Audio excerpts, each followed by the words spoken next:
آج کل ہم نفرت گناہوں سے نہیں بلکہ انسانوں سے کرتی ہیں۔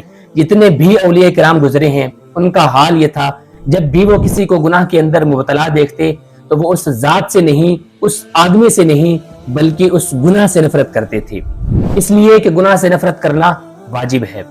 حضرت جنید بغدادی رحمۃ اللہ علیہ دریائے دجلہ کے کنارے پر سے گزر رہے تھے، چہل قدمی کر رہے تھے تو چند نوجوان جو کشتی پر سوار تھے وہ بھی گزر رہے تھے۔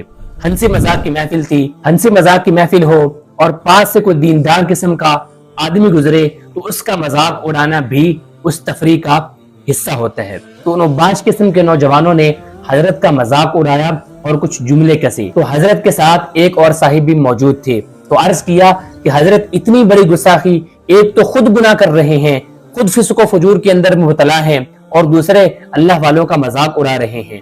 تو حضرت نے ہاتھ اٹھائے اور ان کے لیے دعا کی کہ اے اللہ، جیسے تو نے اس دنیا کے اندر ان کو خوشیاں نصیب فرمائی ہیں، ان کے اعمال ایسے کر دیجئے کہ ان کو آخرت کے اندر بھی ایسے ہی خوشیاں نصیب ہوں۔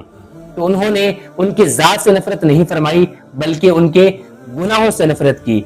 تو اس سے یہ پیغام ملتا ہے کہ ہمیں بھی نفرت گناہ سے ہونی چاہیے، گناہ کرنے والے انسان سے نہیں ہونی چاہیے۔